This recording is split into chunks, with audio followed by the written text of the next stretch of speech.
Yo, Yeah, I feel like I haven't seen you in years, man. it's been a minute, yo. It's been a minute. I been a feel I while. feel like this is season 2 for us, You could probably say that. right?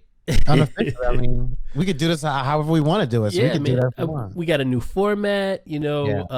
It's been a while. In Yeah. between, we got new things coming up. So, ladies and gentlemen, I am LR Blitzkrieg, I am the Marxman. and this is Aiight So So Boom. Boom. Yeah, we got to figure that out a little bit better. Anyway, We're trying to make it dramatic.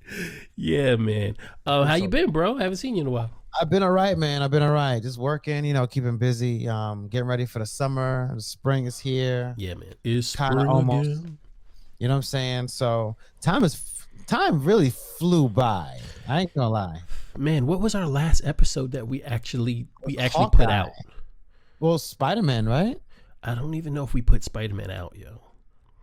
I don't know if we put Spider-Man out. I think we did. I think we did put out Spider-Man, but we didn't put out the Batman. We did one for the Batman, and we never put it out. We definitely saw this 3-hour movie. I promise y'all. We went to see this 3-hour movie and did not even. Oh, you know what? No, we did one for Spider-Man and didn't put it out. We tried to do one for the Batman and never finished it. Didn't even. Yeah. Yeah. We've been working, y'all. Yeah, man. It's tough. I've been putting out music. Man. We've been working. It's just it's a lot going on. But we're glad to be back with you guys. Super excited for what is going on now and what's to come. Yeah. So let's talk about it. Yeah, I mean, even in talking about what's to come, I mean, we have before we even get into the news, we have a Miss Marvel trailer that dropped. Yeah. That's coming to Disney Plus June 8th. Mm. So that's going to be the next one. Yeah. Right? Yeah, right after we have Moon Knight, and then I think we have Doctor Strange, and then I think right after that, then we have Miss Marvel, right? Right. Doctor Strange, of course, being a cinematic event that I can't say I'm waiting for anything else more than Doctor Strange. You got tickets? No, not yet. You didn't get Not tickets? yet. I didn't. I messed up already, right? Because I got 4. You did already? Come on, man. I always look out for you, bro. Guy right here. It's the guy right here. But no, I mean, that movie, I can't. Words can't express. We're gonna have to do something just to talk about that film. Yeah. I didn't get Thursday night. I got Friday afternoon. I think Friday like 6 o'clock. No doubt. Okay. Whatever. Just letting you know. Whatever. Yeah, man. It doesn't matter what time it is. It could be 8, 7 in the morning. It doesn't matter. I mean, we went to see Batman at like 10:30 at night and got home at like 4 o'clock in the morning because the movie was so damn long. That movie was really long. That movie was long. It was good, but it was long. This film is going to be a little bit more within the realm of reality. You know what I'm saying? It's going to be like a 2-hour flick. But the major issue or the major news rather that I wanted to dive into has to do with, because we're very Marvel. We show Marvel a lot of love on this show. A little Marvel centric. We are. But and the reason why we have no problem even saying that is because of what Marvel's been doing. You know what I'm saying? We're not being favoritist. We're not being, they're definitely not putting money in our pockets. But they're clearly not yet. Marvel. The Marxman music at gmail.com. But they just haven't been in the game, DC. But as of late, there's been some major news that's to develop. Okay. That they're going to be in the game. So Discovery Channel, right? Or Discovery rather. Okay. They purchased Warner Brothers Media. Really?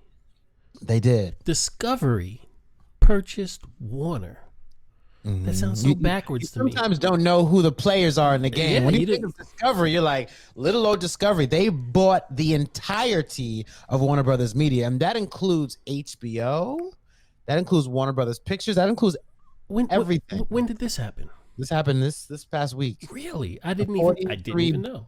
$43 billion deal. That sounds like Elon Musk trying to buy Twitter. Yeah, right. It's the same amount. I think it was like between 41 and 43 billion. Yeah.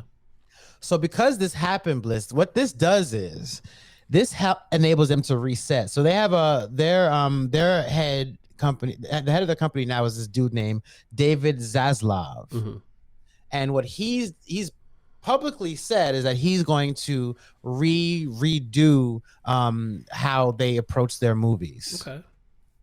And the main thing is they're using DC as its own revenue vertical. Got it.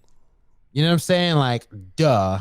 Yeah. They're using these incredible IPs as centralized focus points, as opposed to letting Warner Brothers just hire whatever director they want at that time. Right, They're gonna have a Kevin Feige. Like, that is what they're going to do. Yes, DC is going to be completely centralized apart from Warner Brothers Studios, is what you're saying. So they're going to have their own studio, basically. And what that means is that they'll be able to be more cohesive and more, put together, like you say, like they'll have a Kevin Feige. Pretty much. The whole company is going to be called Warner Brothers Discovery. And WBD. Okay. Right. I can see the logo already. But yeah, no, that's a major overhaul for DC. Every fan knows the deal, so it's about time that they were able to, steer the ship, stop that direction and kind of go into another facet. So more than likely, everything we see on DC now, in my personal opinion, is going to be flushed down the toilet. Every single thing, in my opinion. Maybe not the the Batman will probably continue because of its current success, but I don't see anything else lasting, bro. We didn't talk about it, but I quite honestly couldn't. I think their best two movies as of late were the Batman and the Joker. And I could totally see them just like running with that iteration. I could totally see those two movies being in the same universe very easily, and them continuing from there. I don't know. We'll see. I mean, these things, these deals take time to build. So you find that in the time that it takes to build, there's been so much stagnation that they might as well start over. But we'll see. Yeah, especially because these like Joker, these dramatic iterations, those directors are not like, we're used to Marvel directors who will sit there for 8 or 9 movies. Mm-hmm. These directors aren't doing that. Yeah.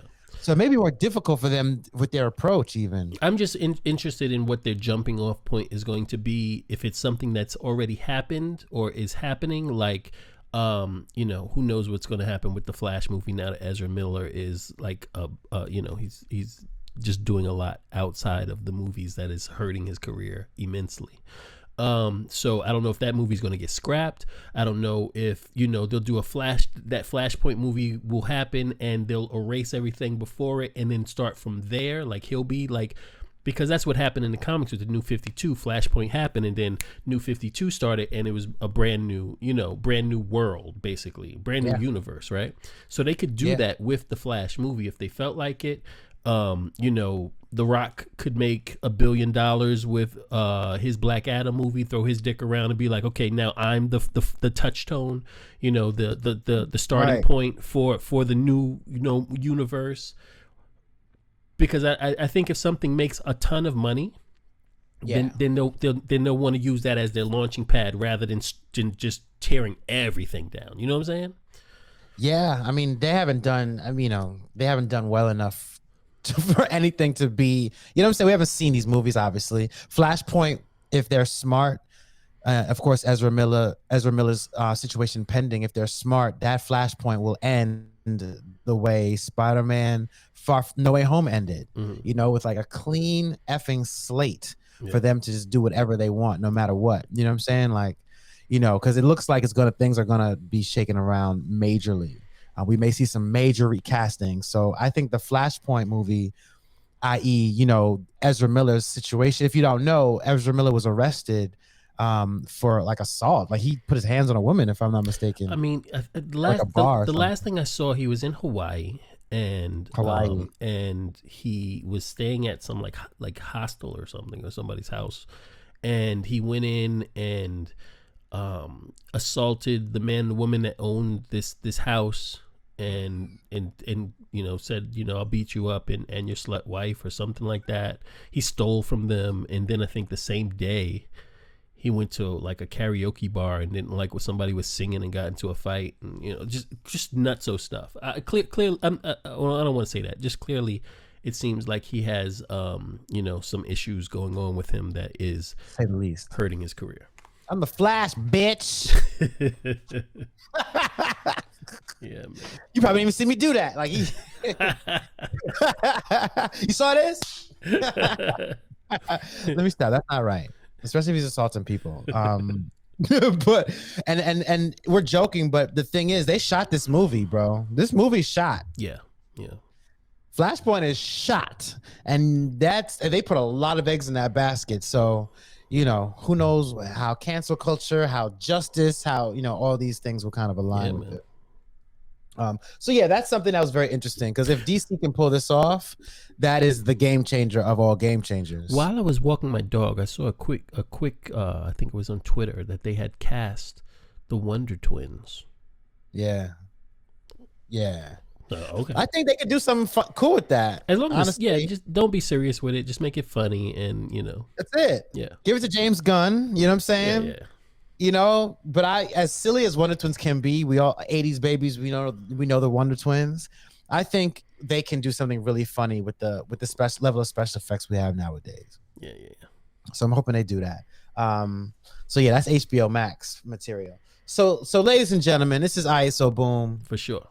It's your boy LR Blitzkrieg. That's me. I'm the Marxman, and there's a new Disney Plus show that we've been focusing on. We're gonna break this down we're gonna do the first half of episodes, because 3 episodes released, and then we're gonna finish out the season. But man, Oscar Isaac stars in this Egyptian themed led story about this obscure character, Avatar of the Moon God. LR Blitzkrieg, we haven't spoken about this show. This is not something that we rehearse. Right. We go into this completely cold. We text each other every once in a while about the show, but we really kept it really, really pure. Let's talk about the first 3 episodes of Moon Knight, my man. Yeah, man.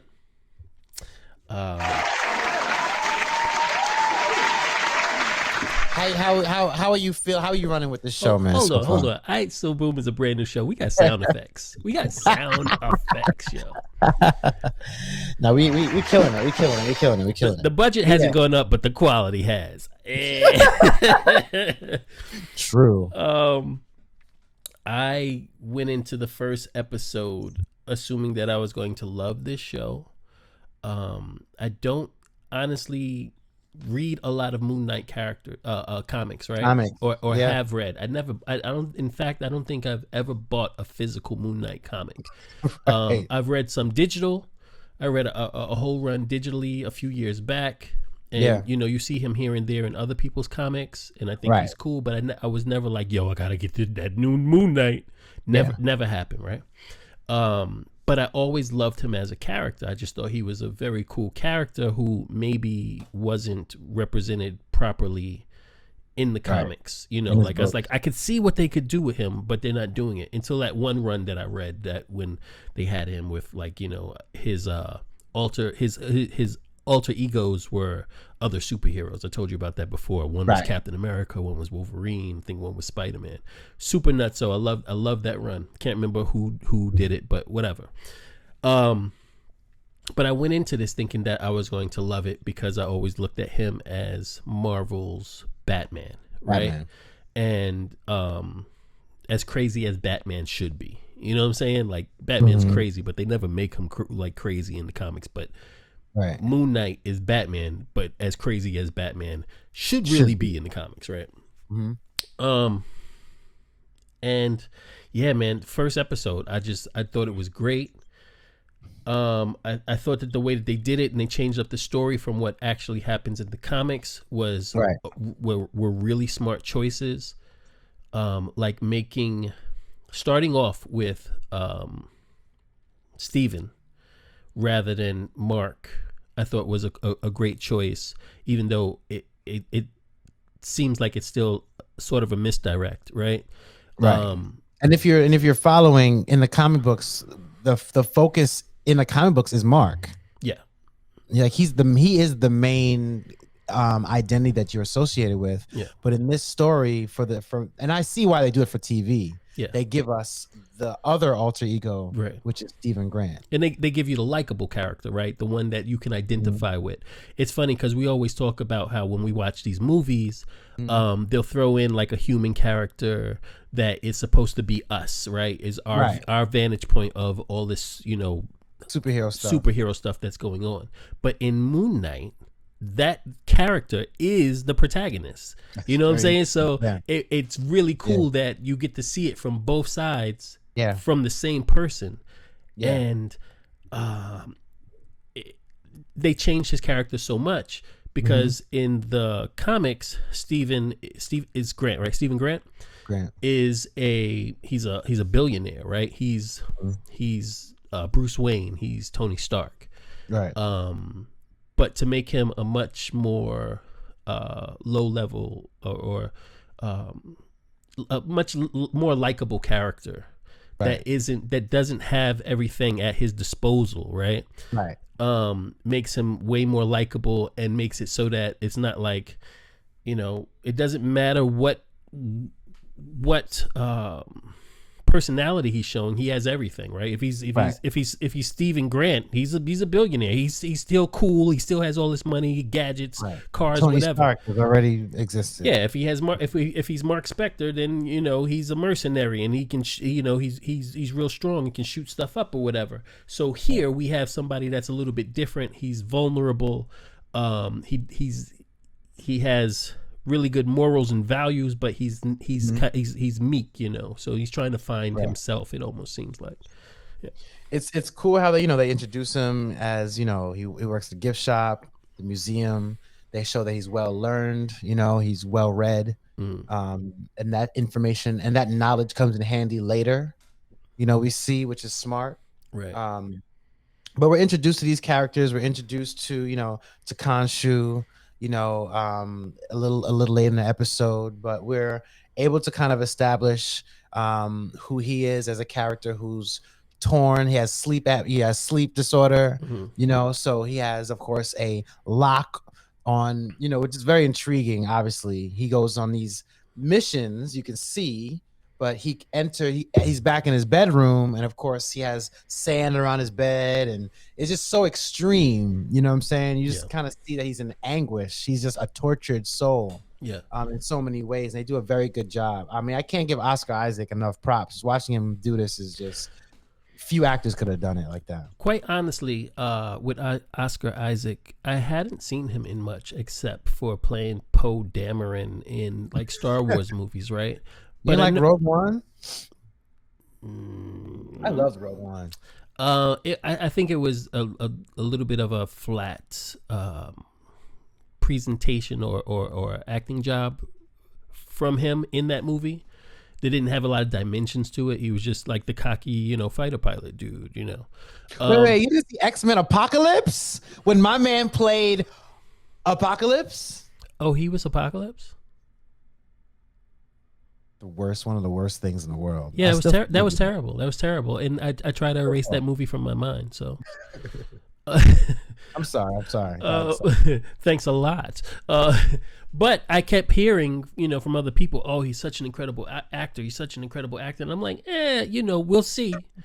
And then I saw, like, he really is an incredible actor. I think that the accent that he put on was awesome. He, you know, my wife didn't know that he wasn't British, right? But the crazy thing is that his British accent isn't like an authentic British accent. It's kind of like it's Mark Spector's interpretation of a British accent. You know what I'm saying? Right. So latest gayers. Yeah, it's very like kind of overdone. You know what I mean? But it works because it's just somebody's interpretation of that accent. It's not, you know what I mean? It's not like, no, it works well with his character. Yeah, man. Yeah. No, he's killing it. He's doing a great job. Great job. Yeah, we're introduced to him, of course, in the first episode, and by the end of the first episode, just so we can kind of keep a linear movement, he's he's discovering that he's not the only one embodying his body. He takes a girl out on a date. He didn't even ask her.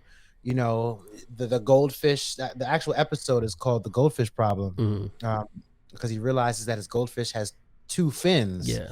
Which is not the same fish that was floating in his tank the day before. Yeah. So what is Mark doing? What is Mark doing? We still don't know to this point what happened to this goldfish, but we obviously we saw 3 episodes, right? So we know a little bit more, but in watching the first one, it was very easy to not know what was real and what was fake. Right. They shot it in a way it was like, is this actually happening, or is he dreaming this? Is this just part of his psychopathy? Like, what is happening here?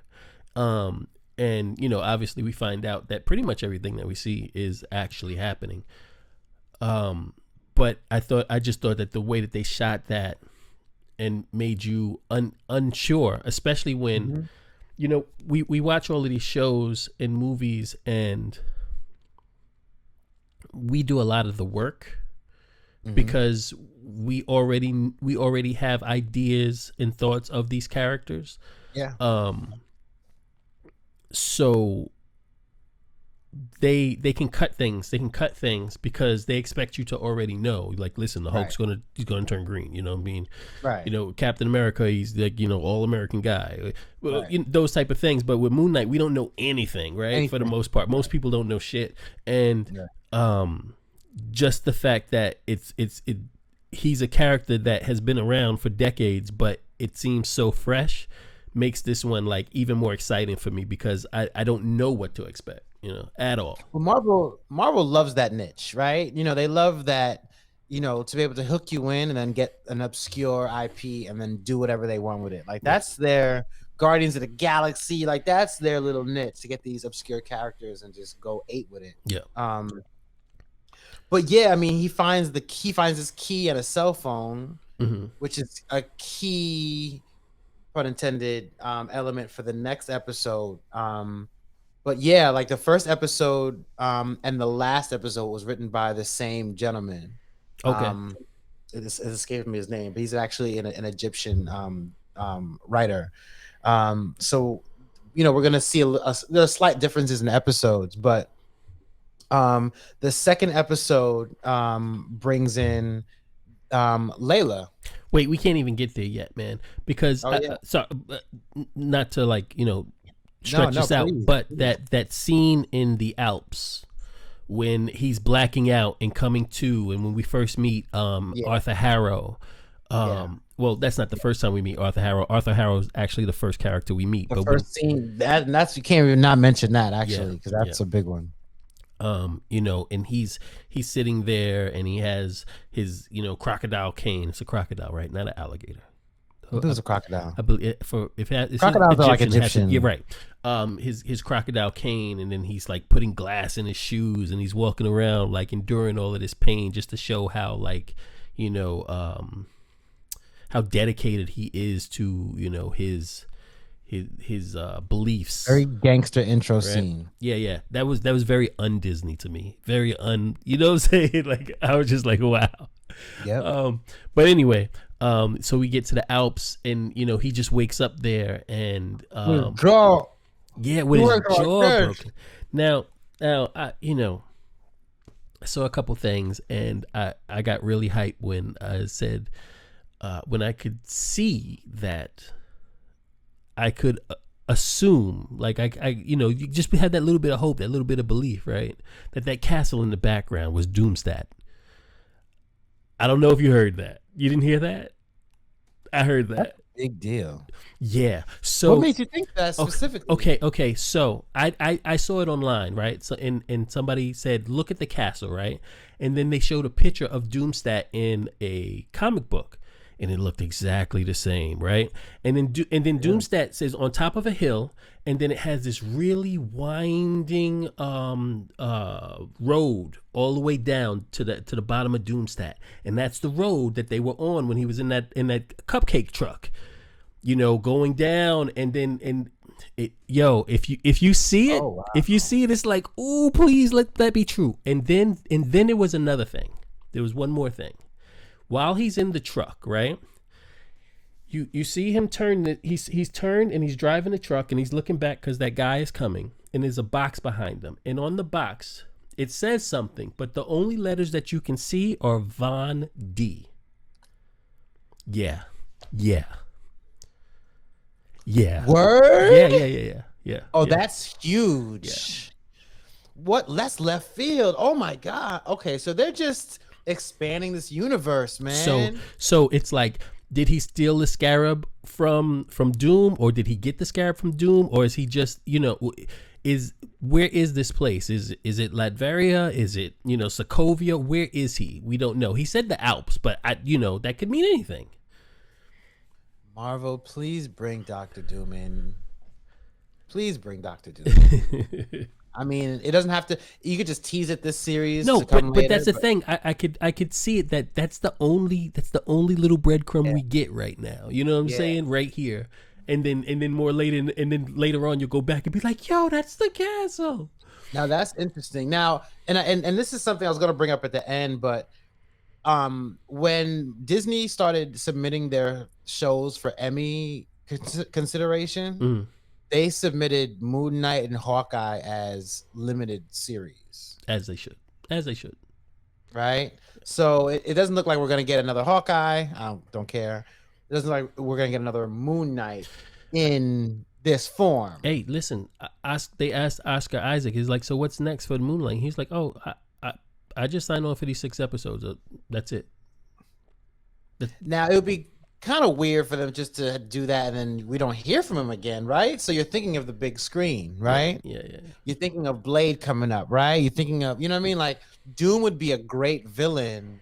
Oh my! Don't even get me started. We're not doing the scene by scene. We're just talking about what we thought of the first 3 episodes, and then the last 3 episodes we'll do a little bit more of a scene by scene. But I have a bone to pick with you, sir, because because we did a Instagram live before Moon Knight came out. It's me, you, and Substantial.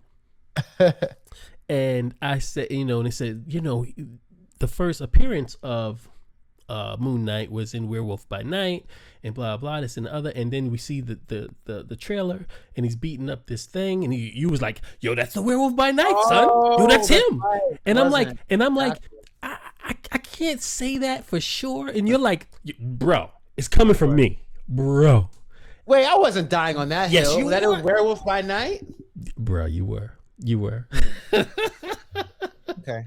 And I just wanted to bring that up because you never know. That's why I'm always like, I think it might be, but hey man, who knows, right? Yeah. No, that was definitely one of the jackals that they were using.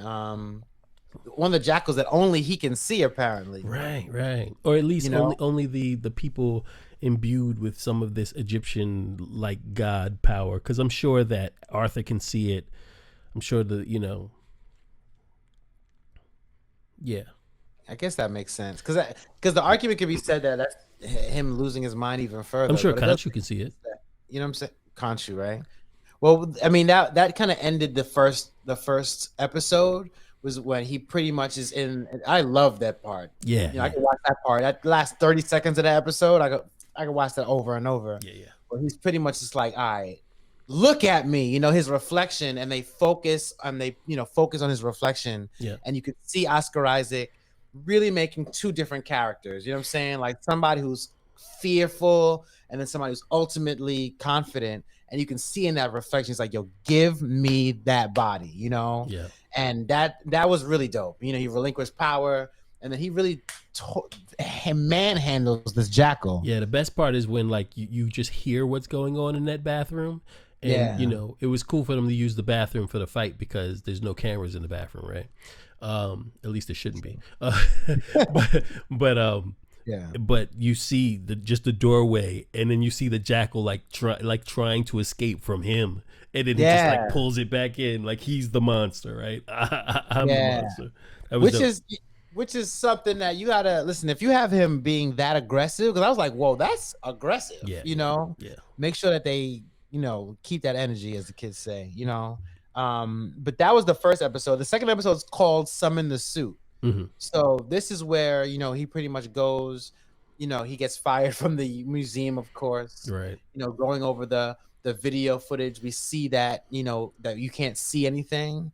You can't see these You jackals. just see him tearing up the museum, but you don't see what's Right. after him or what he's after, because they made it so that those things are magically unseeable to the human eye.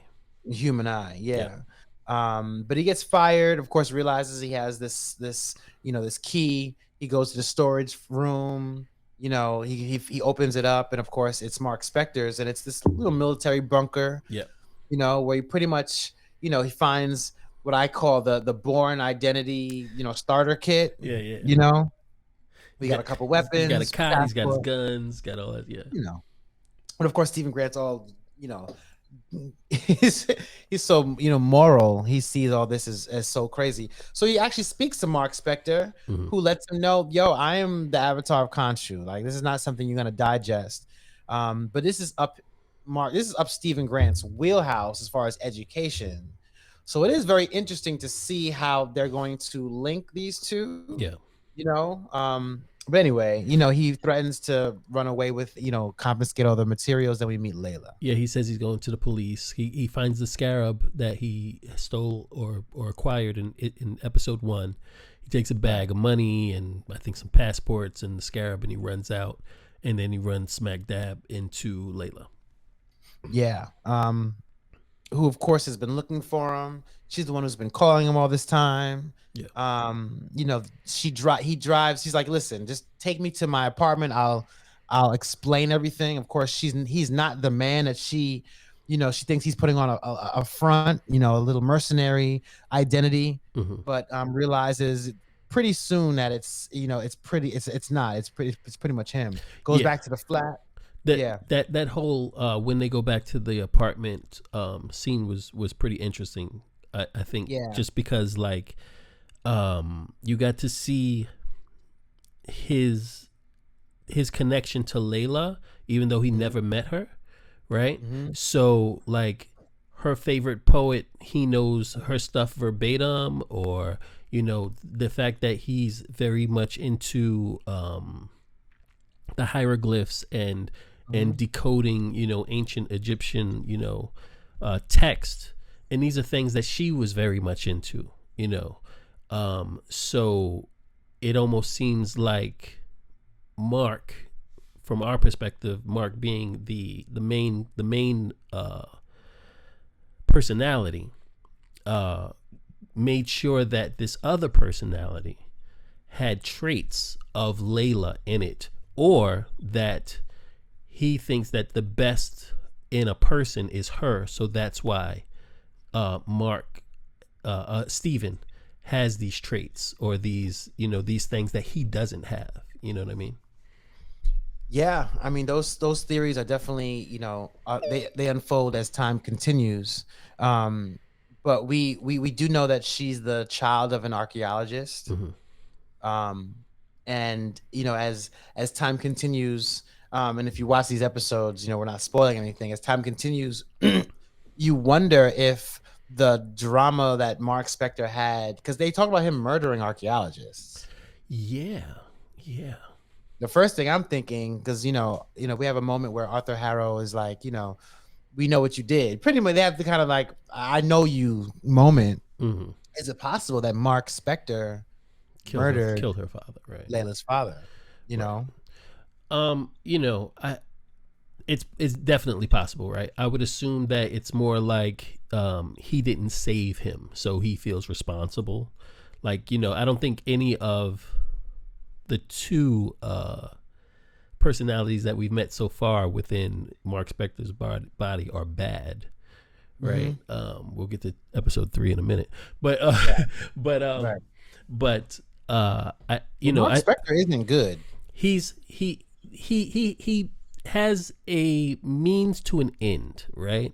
But I don't look at him as a bad guy.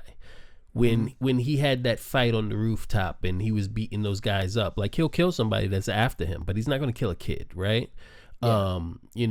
Or he's not gonna you even saw like he's fighting on the rooftop and the kid, he's about to punch him, he's like, he's too young, he just like gives him the Will Smith slap, right? Sorry, Will, sorry. So he has a code, he has ethics. He obviously was trying to distance himself from Layla because he didn't want her to get hurt. Right. So I don't think he's a bad guy. He's just morally ambiguous when it comes to certain things. He'll go a lot further in protecting people or in getting the job done than Stephen will. That's a 1,000% sure, but that doesn't make him a bad guy, right? But anyway, back to the flat. The cops come in. Yeah. And they want to talk with him. Layla, the cops. They're cops, but they're corrupt cops because they're part of Harrow's cult of Aiight worshippers. So yeah. I mean, they they came and questioned. Of course, Layla was outside with the Scarab, but we realized how vast Arthur Harrow's team is. Yeah. Because he of course has these cats, but they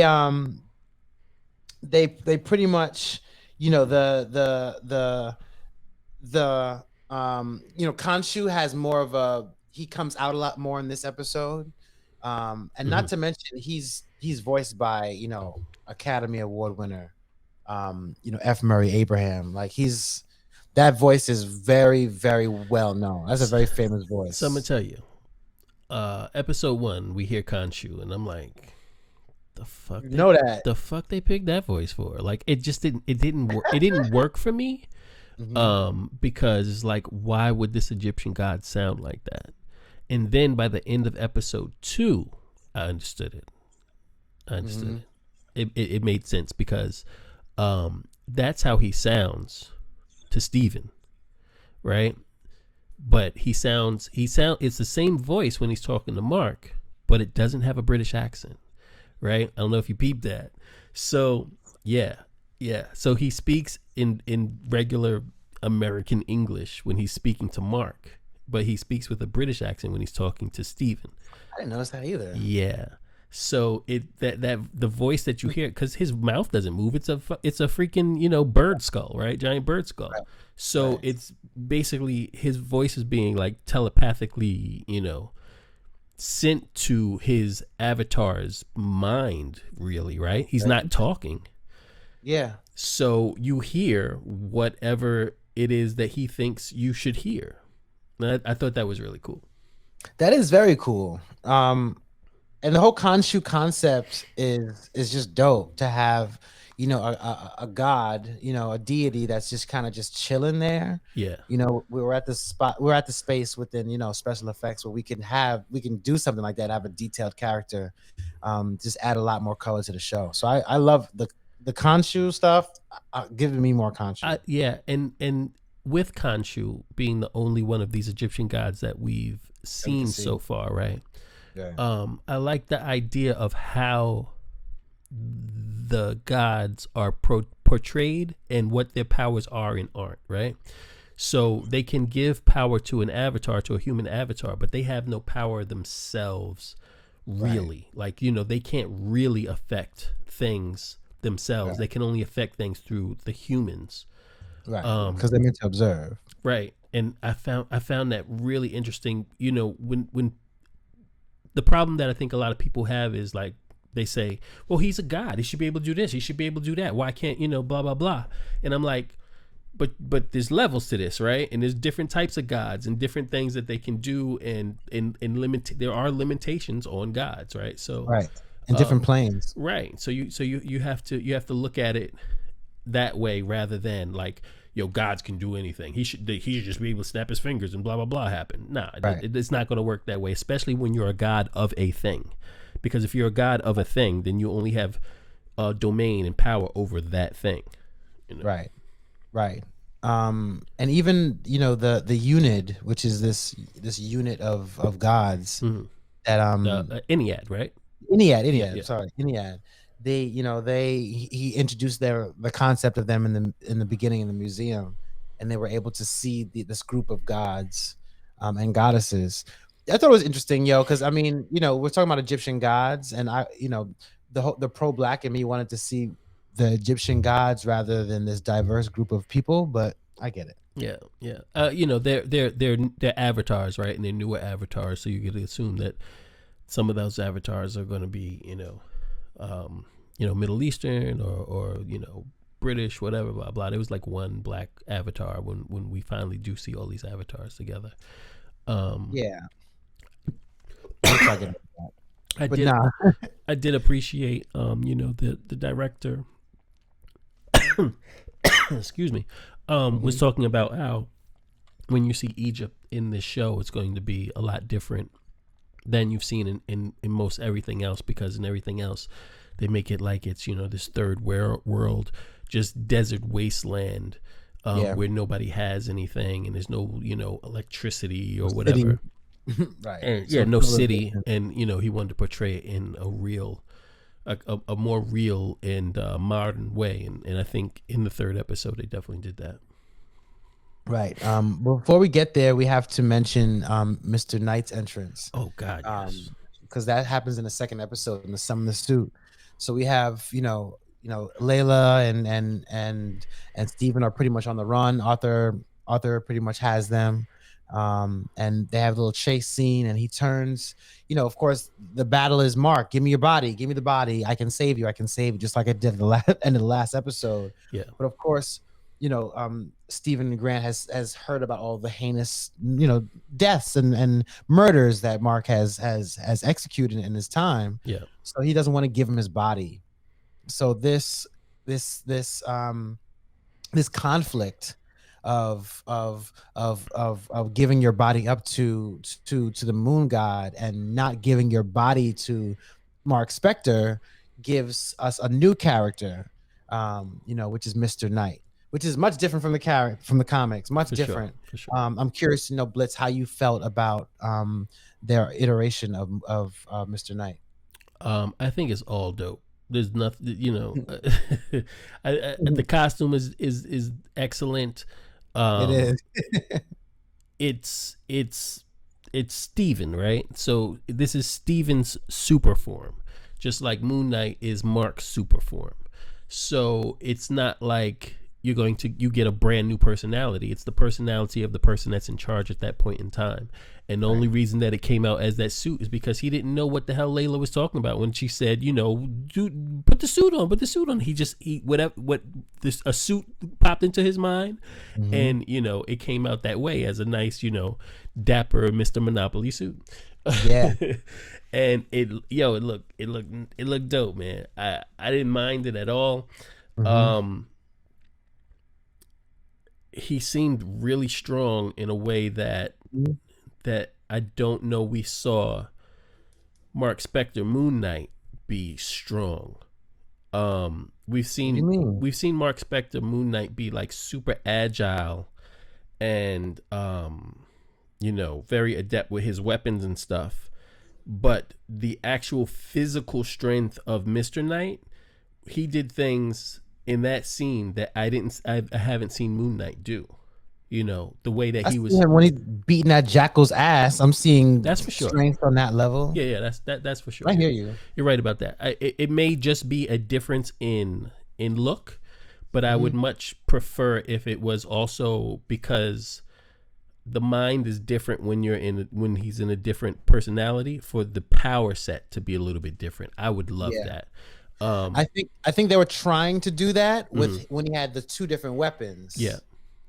But I do hope we get more out of that. That'll be interesting. I was interested in, something that it seems like they're not taking advantage of with this is he's Moon Knight, right?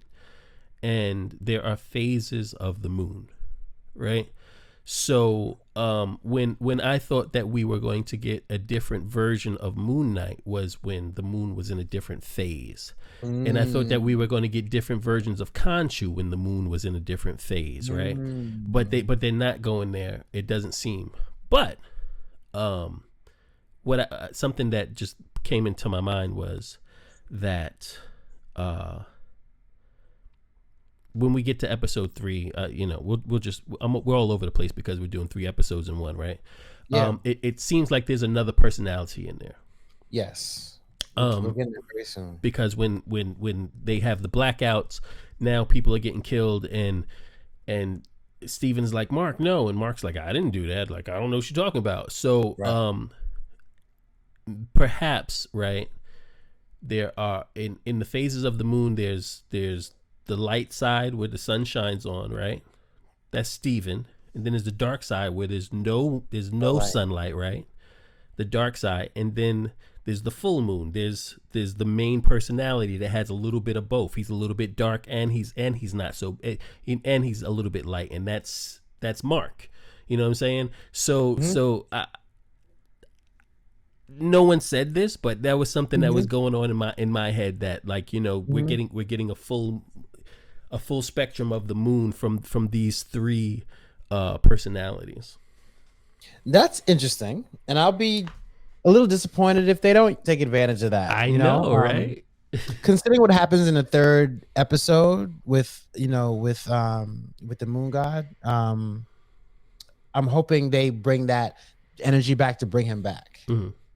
You know, but no, I mean, this, as we just wrapping up this episode, is pretty much a lot of him going back and forth with Mark and Steven going back and forth and just frustrating the hell out of each other, because they really don't, you know, neither of them wants each other to take each other's body, right? For obvious reasons. So we pretty much end the episode with them kind of going back and forth. One thing before we leave episode 2 that I felt that was really important, right?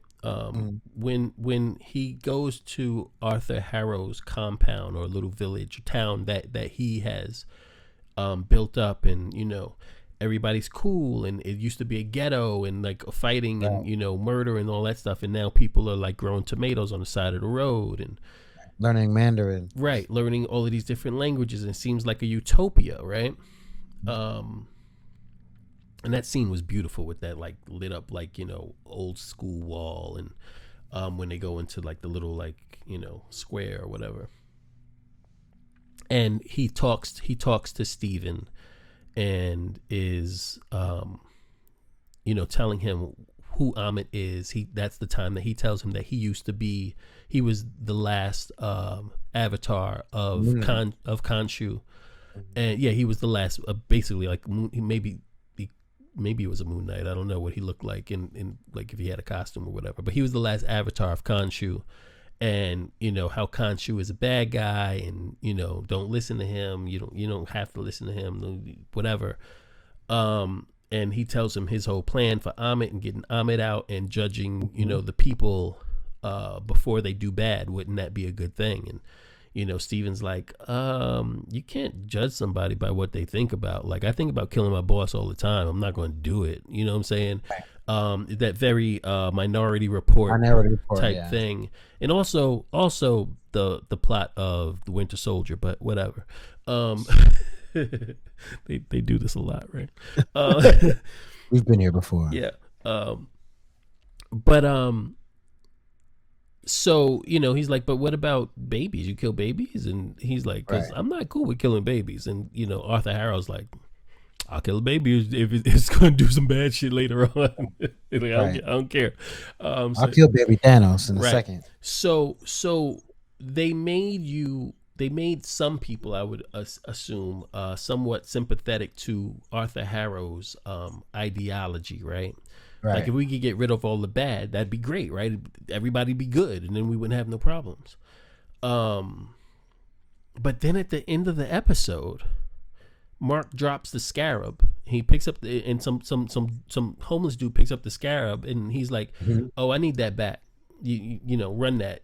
I'll give you food. I'll give you a place to stay, whatever. But run that scarab." And he takes the scarab, and then he just kills the dude. He doesn't judge him. He just kills him. So that means that Arthur Harrow is a bad guy. like they had to show it to you. Yeah, forget all that other stuff that he said. He's just a straight up bad guy. And, you know, Aiight was entombed for a reason, because she's a nut. So they did a good, you know, we haven't really gotten into, you know, Arthur Harrow in this rundown, but, you know, shouts to Ethan Hawke, who, as I'm looking at this, I'm like, Training Day was a long time ago. Yeah. Yeah. Because he's a straight up like OG, a villain. But props to him. His power seems to be, he can learn your secrets. Like he has this kind of like real empathy, like superpower level of empathy where he can kind of see past, face value. It was very cool how he kind of revealed that he dealt with Khonshu in the past. Yeah, that was dope. He was just so cool with it. He's like, what is he telling you, to kill me? Yeah. And Khonshu is he's very direct, so it makes sense. At first it's like, how would you know that? But if you know Khonshu, if you spend any time with him, you could tell he's very like, nah. Yeah, this is the mission. And you can go through the first 2 episodes and think, Khonshu's a total dick. Like I don't want to listen to Khonshu. He's nuts, right? Yeah. So they do a good job at saying, listen, if you're gonna be the avatar of a god, that sounds like the coolest thing. You get a suit and everything, but Khonshu's a dick. Like, it's always a cool way to kind of bring in and a cool concept like that. And then you also have that thing where Khonshu is holding over Mark's head, like, hey, you better do what I say to do, or else my next avatar might be somebody you don't want it to be, Layla. You know what I'm saying? That's so messed up. Yeah, the love of his life, he's pretty much using it as a bargaining chip, really. Yeah. That's cool. Right. Which makes you, totally not on Khonshu's side. And then we get to episode 3. Right. Episode 3 is really Khonshu heavy. Yeah. We start in Cairo, and you were talking about how the director was mentioning how he wanted to portray the city. So we literally see that with these 3 stereotypical Egyptian thugs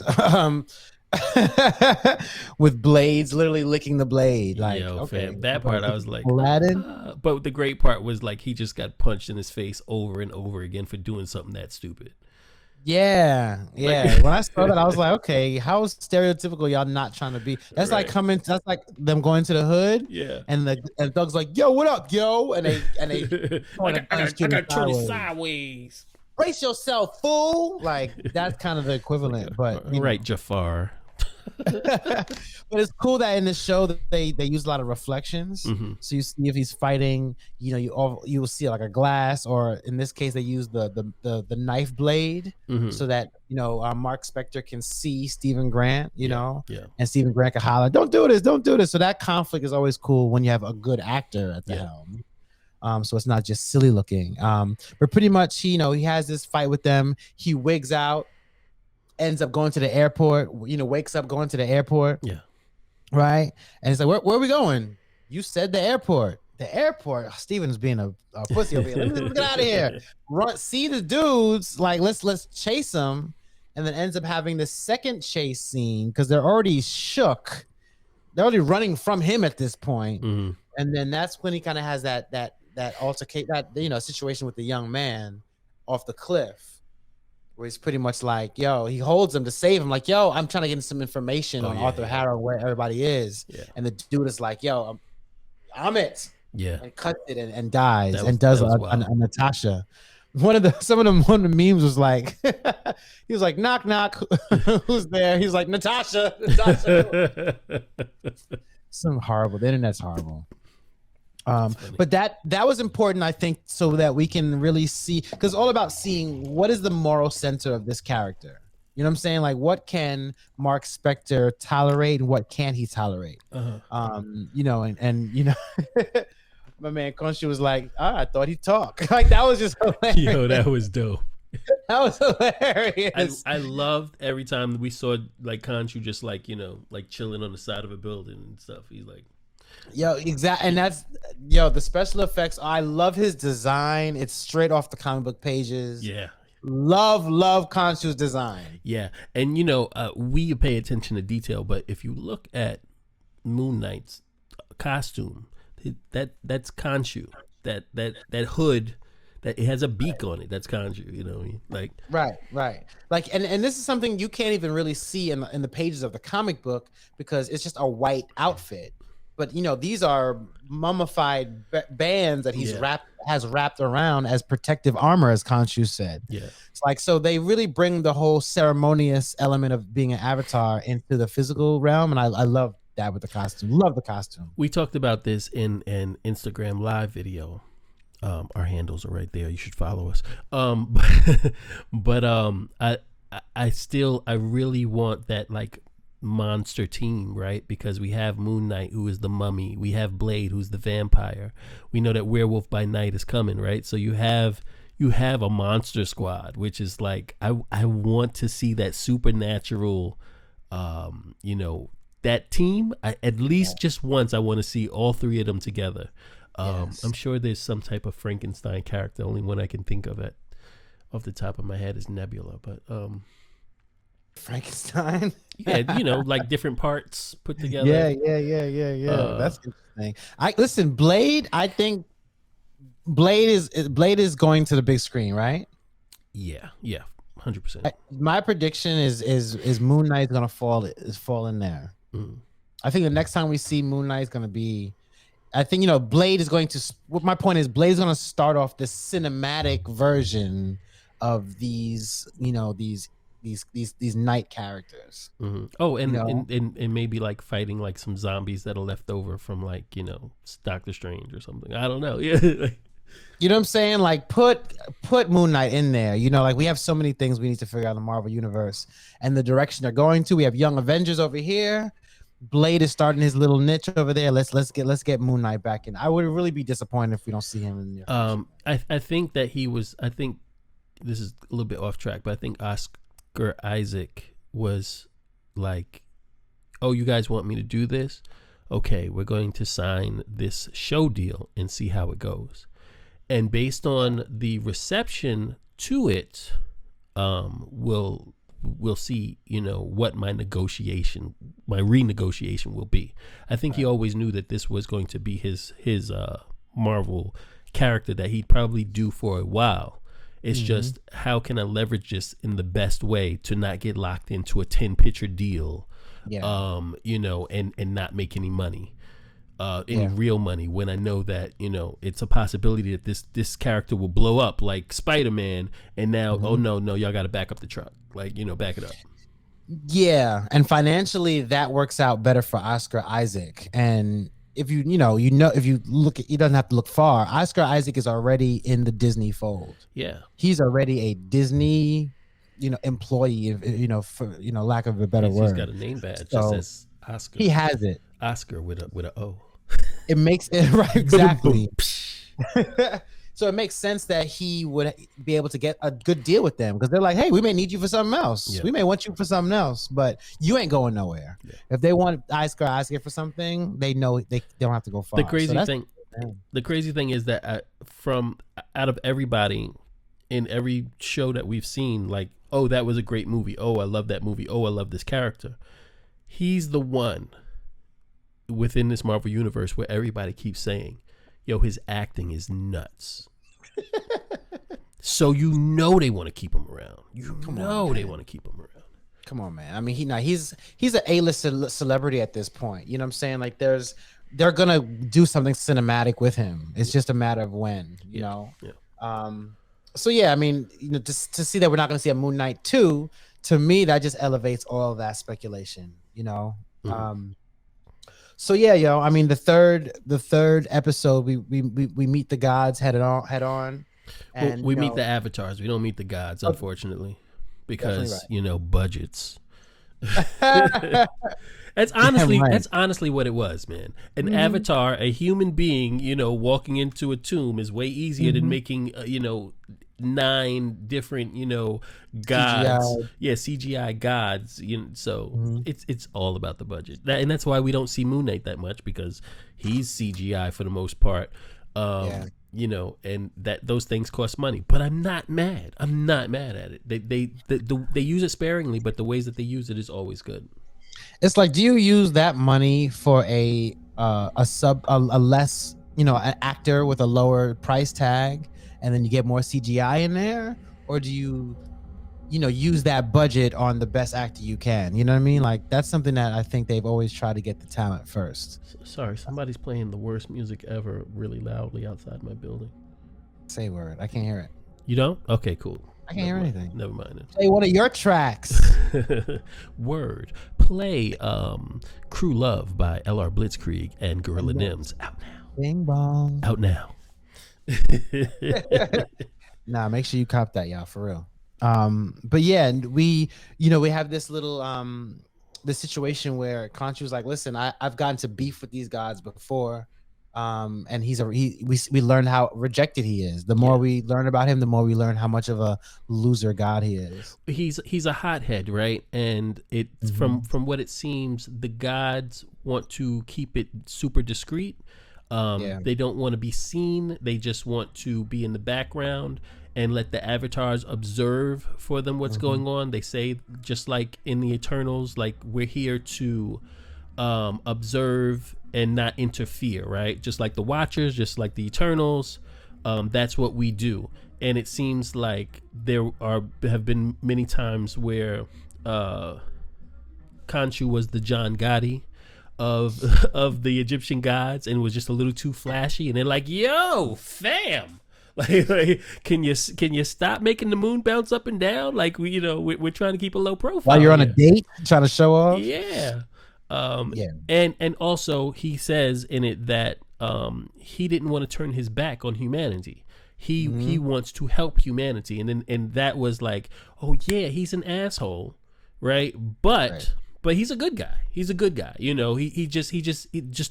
abrasive, and he maybe not know how to talk to people, but he wants to help humanity. The rest of them could care less. They're just like, yo, whatever happens, happens. And then you got Aiight, who's like, nah, I want to help humanity, but I also want to kill. I want to do it my way. And we don't even know if her motives, because I think Aiight is a girl.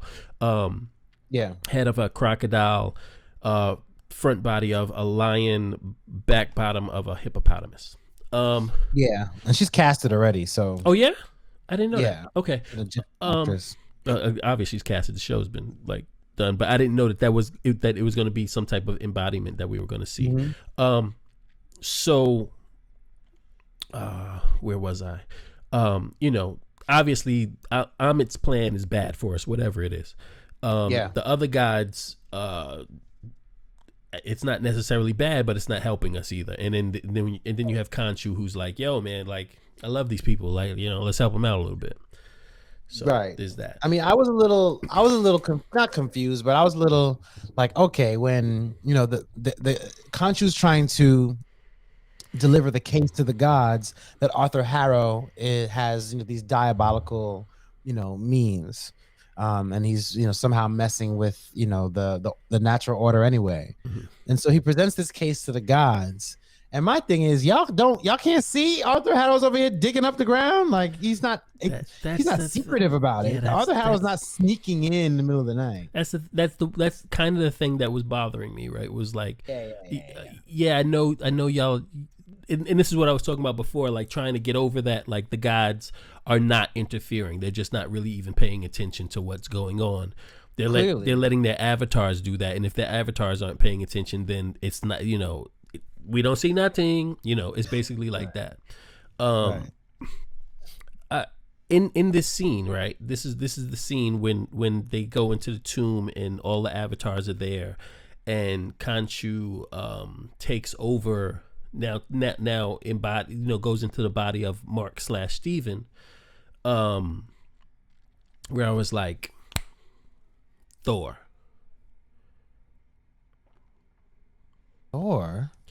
So there's a whole bunch of gods in this show.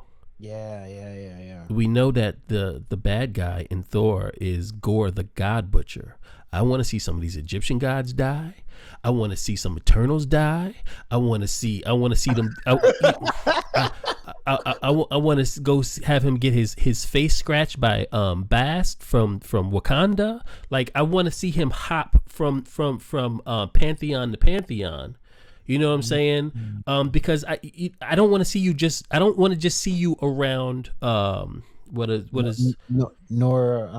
gods. Right. I don't want to just see Norse gods. I want to see all types of gods, right? So yeah, kill a couple of these Egyptian gods, right? You're the god butcher. I need to see you butcher some gods.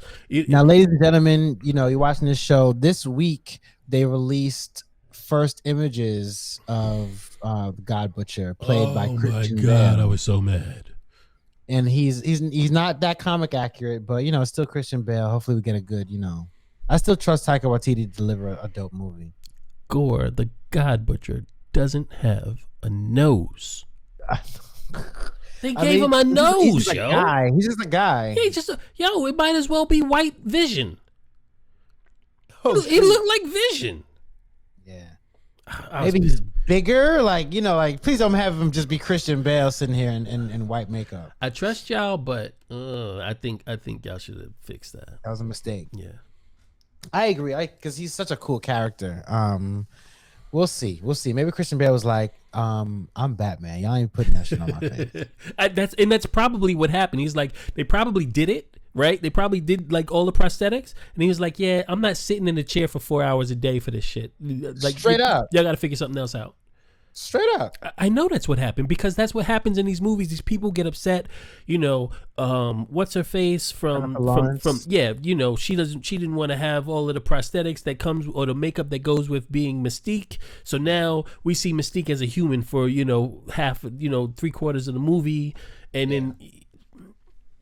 Yeah, it's Hollywood. Yeah, man. Tom Cruise could have been Iron Man, but guess what? You got to wear the helmet too much, and he's too pretty. He wants to have an Iron Man with no helmet. Like, come on, y'all. Yeah. So yeah, I mean that detail is a little interesting, but yeah. But yeah, I mean, let's just wrap up the show. For sure. Because we were introduced to a situation where there may possibly be a third personality. We have a situation where there are dead people on the ground, mm-hmm. and I thought it was funny that Mark even thought Steve did it. Yeah, right. Like, you don't think Steve's even capable of doing this. Is hilarious. But in the moment, where we realize that there may be another personality that is present within this, which, if you look at the marketing, if you look at everything that Moon Knight has delivered, they show 3 personalities. Do they?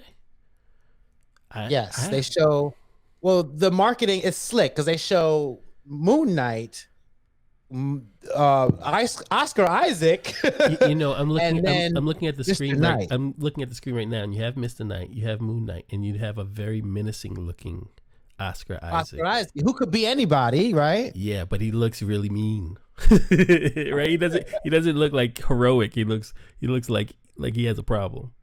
So there's a couple scenes though, Blitz, that even when they show the mirror scenes, they show 2 reflections. Mm-hmm. They show Oscar Isaac once again, right. And they show 2 reflections. Right. That's happened multiple cases. So I do believe they're bringing this third character out. Yeah, I think so too. I would assume that it's Jake Lockley, by name, if not by characteristics. Mm-hmm. That was the cab driver, right? That was the cab driver, yes. Which was really Moon Knight. I don't know. I mean, you know more about Moon Knight than I did, but it seems like this iteration is a little bit more evil, right? Yeah, this guy seems dark. This guy seems dark, and I would assume that it's not the nicest of, like I said, that dark phase of the moon, the one that goes a little too far. Mm-hmm. That may be the one that killed Layla's peoples. Exactly. Mind blown. I didn't even think of that. That's it, right? And she's going to be conflicted because she's going to look at Mark like, you didn't kill my father, but you did because this person is in you. You know what I mean? This personality is within you. That might be it. Which, and I know I brought that up, but even though I said it, I don't want that to be the case. Me neither. Because maybe you're feeling the way I feel. I want Mark to have done it because that's the conflict. She already knows that there's multiple personalities in his body, so she'll be more forgiving of Mark if there's another personality. I want him to have done it, but for the right reasons, or or maybe her father was bad, or maybe or maybe he deflected a bullet and it hit the father, and now he's like, oh, I killed your father. You know what I'm saying? Like some wild shit like that. Right. I wonder if he actually died. The father? No, Moon Knight. Mark. Oh, okay. Because the girl in the first episode, when he meets her in the museum, when Stephen meets her, and he's telling her about Egyptian lore and stuff, and she said, did it bother you that you didn't get taken over to whatever, blah blah. Which was a really, really interesting line. Like, the little girl shouldn't have this knowledge or information, and that was one of the things that was like, is she there? Is he daydreaming? Is everything that we see real, right? Because that one line that she said was just very interesting. I can't remember it word for word, but it sounded like she alluded to the fact that he died. And then in episode 2, I believe, Khonshu says, "When I found you, you were a corpse." So. Yeah. Did he bring you back just enough to make a deal with the devil, or with the Egyptian god, and then you said, okay, I'll do it, and then he brought you back to life, or how did all that? Obviously, we're going to find this all out in the next 3 episodes, but it's fun to speculate. So that's very interesting. That is interesting. We have 3 episodes left, so yeah, I hope they answer these. Once again, we're in a situation where we have mad questions, and this how many episodes left. We're definitely over time, but Layla and Mark get on a little gondola boat to go see a guy who has some information. And we have to give him his rest in peace. For sure. Gaspard Ulliel. Do you know what I thought of the first time I saw his face? Instantly when I saw his face, and then when I saw him in this show, it just totally 1,000% confirmed it for me. Who should he play? I don't know where you're going with this. He looks exactly like Gambit. He has his eyes. In the second you said that, I looked at his face and was like, Gambit. Fam, that's Gambit. I haven't seen a better Gambit. Like, look at his eyes. They're like super dark, like Gambit's eyes are. He has the same build, his swag, his facial hair. But he died in a skiing accident, right? Yeah, man. Yeah, he died. Yeah, as was in post production. He didn't even get to see the show at all. But he was born in 84. Like he's a young dude. He's a couple years younger than me. But yeah, rest in peace to him. But he's playing a role. I mean, his character is a Moon Knight villain. Anton. I don't know what his superhero name is, his villain name is, but from what I know, he's supposed to be playing a genuine character from the comics. I'm sure. I don't know, but I'll look it up for next time. But the street performer is a real character in the comics. Crowley, Trinidad James looking dude. There's another one that's in there. Oh, when he's looking through the flip phone. And he sees a name. He sees Layla, and he sees another name. I think it's Duchamp or something like that. Yeah, he's a real character that always helps Moon Knight out. Kind of like a. Oh really? Do you think we're gonna see him in the show? Probably. I don't know. You think so? That's interesting that they do that. I didn't know what that name meant. I mean, with the name, you can't. Well, we'll see. But yeah, I mean, he plays an art dealer, Gaspard Ulliel. He plays an art dealer. Right. And pretty much, he has money, wealth, power. He collects the sarcophagus, these ancient Egyptian sarcophagus. So pretty much Layla brings this character that she made up so that he can come in as another authority in the game, right? And try to get the information that they need. Another cool thing that they did was on their way in, they mentioned. I think the guard that she meets up with is like, "Hey, Layla, I haven't seen you since Madripoor." And Madripoor. Right. And so you have this guy that collects, stolen art, basically, right? And that falls right into play with the power broker and what she used to do out there. So right. Them keeping this isolated from the MCU. For the most part in the show so far, like it's its own thing and there's not a lot coming in, but they let you know that it is part of the greater MCU. When they were having the first fight, when we first saw Mr. Knight on the bus, it said what was the name of the global the global reappropriation. Yes, the GRC. It said GRC on the side of a bus. So you get these little tidbits from the other shows like GRC, obviously from Falcon and Winter Soldier, and also Madripoor, Falcon and Winter Soldier. So you kind of know the timeline of where we are now. That's dope. Madripoor being like one of my best favorite parts of Falcon and Winter Soldier. The black dude, the security guy who said that, he. And this is on paper from IMDb. He plays a character named Bushman. He's they may Bushman? not expound on him. No, that's way. what they're calling him. Yeah, really. Yeah.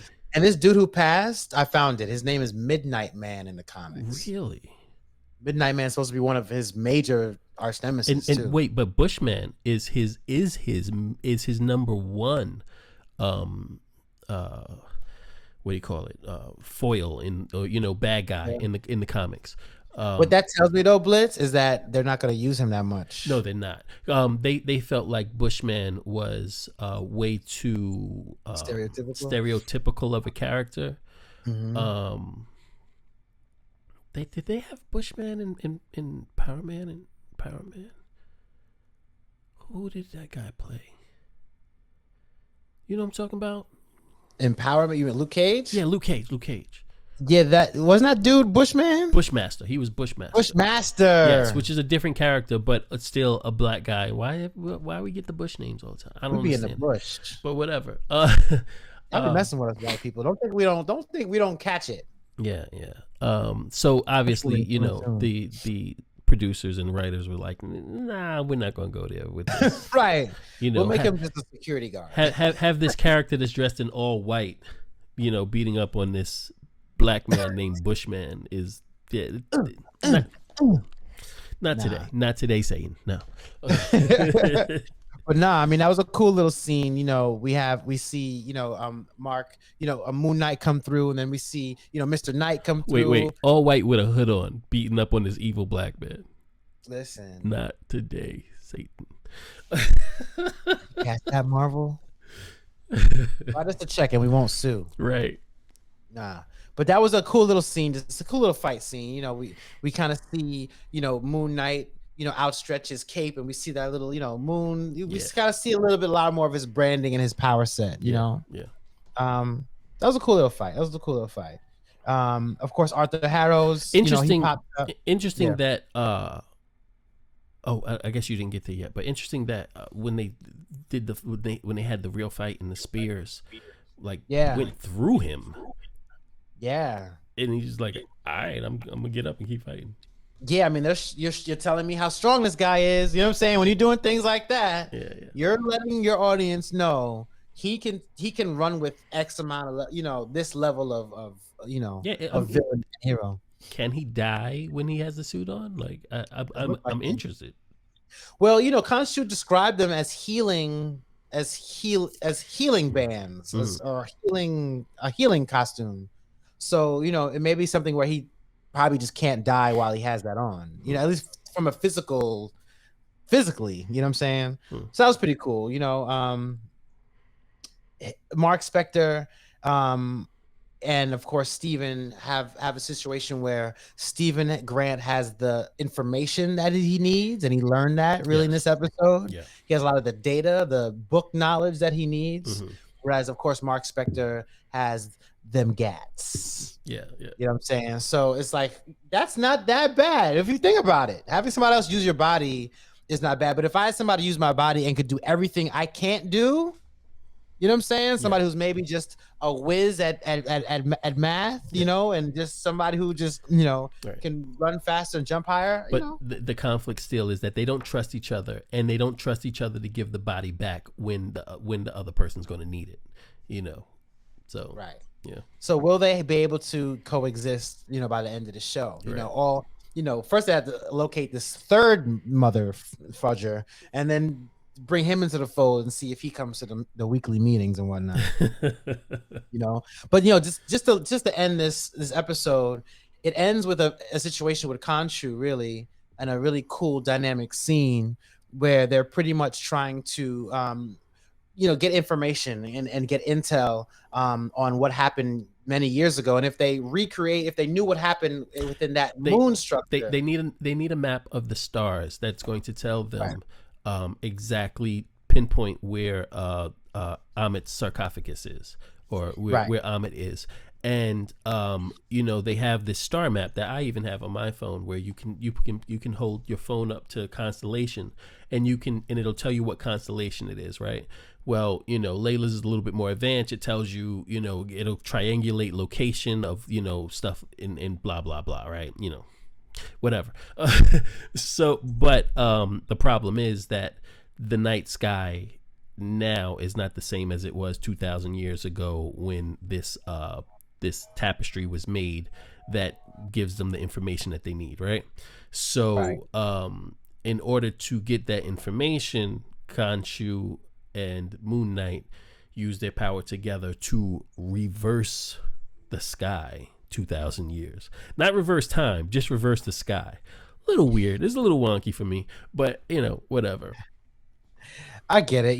This is the moon god. This is not as bad as Superman flying around the Earth to not that bad. rewind time. Not that bad. But it was just like a screen. It was like screensavers. It was a cute little. I thought it was a good representation. If you have the moon god in your show, at least give them the ability to see what the moon looked like thousands of years ago. I thought it was pretty cool. And in doing this, they were able to get the information they need, but also the entire world saw this, and that goes against what the rest of the Ennead, what they want. Their wishes are to stay discreet and in the shadows, and this is just showing, just another thing that's going to make people notice them, and they don't like that. So because of that, this is going to fall bad on Khonshu, and then Khonshu's like, when they lock me up, come get me. Yeah, I mean, I would have been mad at Khonshu because I'd have been like, oh, there's an app that does this, because pretty much he's powerless now. Khonshu's gone. Yeah, if Khonshu's gone, you assume that took all of Moon Knight's powers. That's it. Show's over. Sorry, guys. We said 6 episodes. We meant 3. Show's over. Arthur wins. Good night. Arthur wins. Even Hawk victory. Flawless. So, I mean, we'll see obviously what happens. I don't know how you even think that anything could even happen. Khonshu has to come back. So we'll see how that happens next week. Yeah, I think that, this is where the personalities have to now decide to work together, right? And once they trust each other, then hopefully by the end of the episode they'll be able to get Khonshu out. He gives them back the powers. Good night. I think we're gonna see Aiight next week, and somehow she's gonna bring Khonshu back, or that friend, or remember that god who came and talked to her, the goddess, who was like, yo, remember we was friends? Right. Maybe that guy is gonna bring Khonshu back. Like, somebody has to bring Khonshu back. Yeah, Khonshu's got to come back. Khonshu's pretty fucking cool. You know what I'm saying? But this is, I mean, we just ran through 3 episodes of Moon Knight. We have 3 episodes left. Yeah. Stay tuned to see how we're gonna deliver these last 3 episodes. Let us know if you'd like to see it week by week, or maybe just another jam at the finale. I don't know. Yeah, let us know if you like our new format. We're trying new things for you guys. You got nice lighting over there, bro. I like that. It's a little moody. Yeah. I'm still working on mine, but we're getting it there. We're getting there. For sure. Season 2. No doubt, man. Anything you want to add before we wrap up? Nah, you're liking the show, right? I love the show. I'm totally on board. I want to talk more about Miss Marvel next at the top of next episode. Okay. And okay. I'm just ready for more Marvel stuff. Ready for more of all of these superhero shenanigans. Yeah, man. Now we're getting into it. We're about to get into the summer, which is, of course, the height of movie time, and we're gonna do a lot of movie reviews this summer. So stay tuned with your boys, because we have a lot for you. Yes, sir. I am LR Blitzkrieg. I am the Marxman, and this has been another episode of Aiight So Boom.